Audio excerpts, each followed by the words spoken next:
जयपुर में जो जश्न मनाया जा रहा है वही जश्न मुजफ्फरपुर में भी जारी है और जिस तरीके से बीजेपी ने जीत का परचम लहराया है, कह सकते हैं पूरे देश में जश्न है। बिहार बीजेपी के कद्दावर नेता, पूर्व मंत्री और वर्तमान में औराई से विधायक राम सूरत राय हमारे साथ मौजूद हैं। सर, इस जीत की पटकथा को किस तरीके से देखते हैं आप? ये जीत की पटकथा देश को संवारने के लिए जनता ने आशीर्वाद दिया है। बिल्कुल। और देश को संवारने के लिए मोदी जी के नेतृत्व में यह कार्यक्रम चल रहा है। बिल्कुल। तो निश्चित तौर पे 24 के लिए तीसरी बार प्रधानमंत्री माननीय मोदी जी बने, इसके लिए जनता ने जन समर्थन और जन आशीर्वाद इस तरीके से दिया है जो कभी को लोग सोच नहीं रहे थे। बिल्कुल बिल्कुल।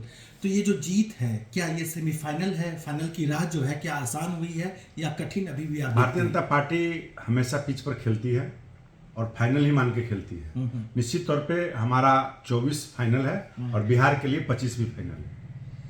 तो सर, ये जो जीत की जो पटकथा लिखी गई है, जो जीत का जो परचम लहराया गया है, क्या लगता है जो बिहार में इसका क्या इम्पैक्ट होगा, क्या असर होगा जो इंडिया गठबंधन है? बिहार का जो हाल है आम जनता समझ चुकी है। जी। और बिहार की जनता अब वोट के माध्यम से, ईवीएम के माध्यम से उन दलालों को, उन भ्रष्टाचारियों को, उन सजायाफ्ताओं को, उन पलटू चाचा को बताना चाहती है कि जिस तरह से छत्तीसगढ़ में, जयपुर में, राजस्थान के अंदर जयपुर में जश्न का माहौल बना है, उसी तरह से बिहार में 24 तो मनेगा ही मनेगा, 25 भी फाइनल मनेगा।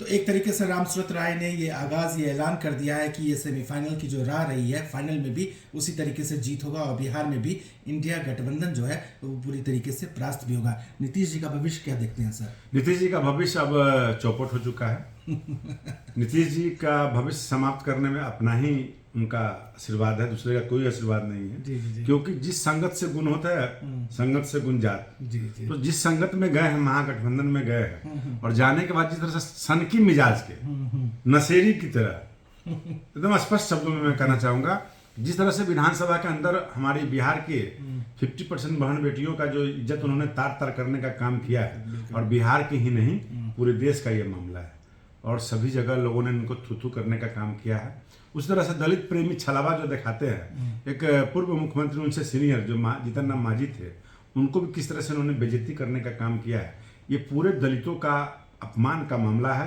पूरे महिलाओं का अपमान का बदला है। ये पूरी बिहार की बहनें, माताएं, बेटियां इनसे बदला लेगी और इनको सत्ता से उखाड़ फेंकेगी, और निश्चित रूप से इनको संन्यास पहले ही लेना चाहिए, क्योंकि इतने बार मुख्यमंत्री रहे हैं और पलटी मार करके। तो इस बार भी मैं बता देना चाहता हूँ, स्पष्ट कर देना चाहता हूँ, नीतीश कुमार जी पहले ही पलटी मार के संन्यास ले लेंगे कि मैंने हारा ही नहीं। सर, जेडीयू के कुछ प्रमुख नेताओं से हमारी बात हो रही थी, कुछ विधायकों से हमारी बात हो रही थी। कांग्रेस कमजोर हुआ है इस आमने सामने की लड़ाई में, इसका फायदा क्षेत्रीय दलों को मिलेगा। क्या नीतीश कुमार भी उस चेहरा में दावेदार प्रमुख तौर पर उभरेंगे?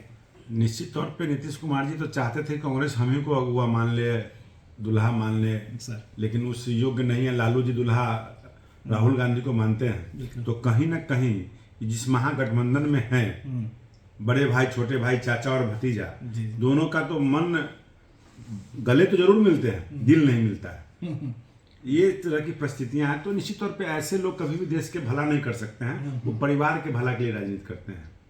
एक क्षेत्रीय दल का क्या है? अपना परिवारवाद है, जातिवाद है, इससे आगे नहीं निकल रहे हैं। एक हमारे माननीय प्रधानमंत्री जी ने कहा है, जो कहते हैं वो मोदी की गारंटी होती है।